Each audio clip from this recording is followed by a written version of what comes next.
Hi, welcome back to my shop. Well, okay, so it's a virtual version of my shop, but in this video we're going to talk about a solution to small shop dust collection. If you want to see that, stick around.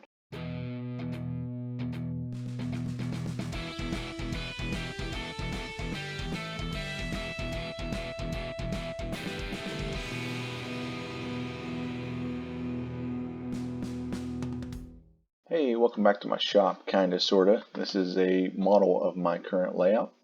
And in this video, I just want to show you a solution to small shop dust collection. Now, granted, I realize not everybody has kind of an all-in-one workbench, but this is my solution for having to move pretty frequently, and it's working pretty well. One of my design goals was to have everything plugged in and ready to go, and the other design goal was to have everything hooked up into dust collection. Now, I decided to go with the shop-vac. I realize it's not the ultimate in dust collection, but actually a shop-vac works really well with a lot of benchtop tools, like a small joiner, miter saw, router. That high static pressure actually does a really good job of chip collection. And it's also great for sanders, which is what this overhead arm is for.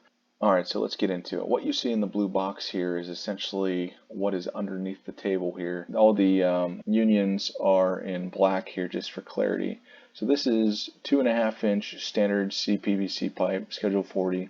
These are some homemade blast gates.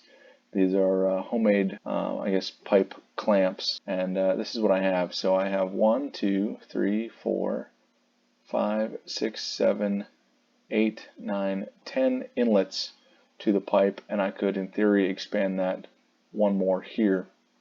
This is where everything outfeeds into this cyclone separator over here, and this is, for clarity here, this is actually where the bench splits into two separate carts for moving when the time comes. So very simple. This consists of 1, 2, 3, 4, 5 Ys, 2 elbows.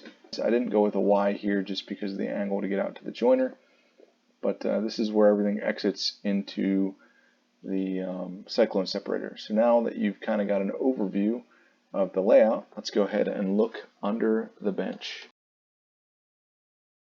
Okay, so what I don't have modeled in here, which would be really difficult to do, is all of the flexible hose that goes out to each machine in the end. So you can see the blast gates.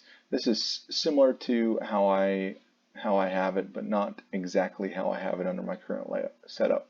I have this for future expansion for an overarm table saw, like a blade shroud kind of dust collection arm.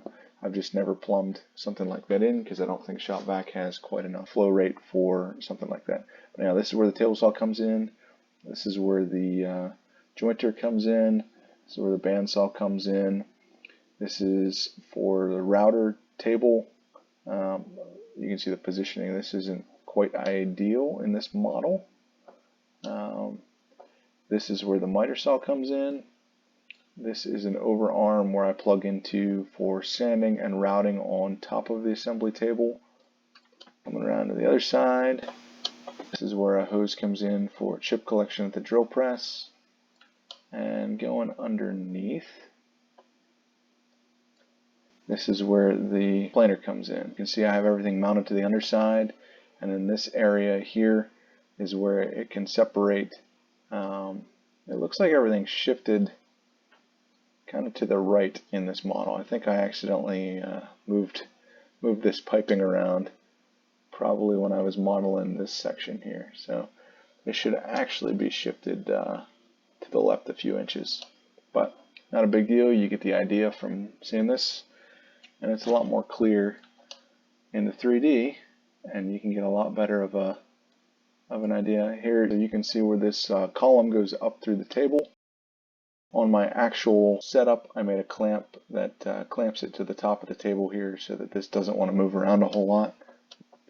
This model is not a perfect representation of everything, but you can see this is where the flexible hose goes into the cyclone separator. Shop-vac can sit basically anywhere under here. Okay, one more thing I want to talk about before we end this video. So, acknowledging the fact that I chose to go with a shop-vac just due to partially cost, partially due to convenience with this pipe that I already had a lot of fittings on hand when I first set this up, and partially due to space.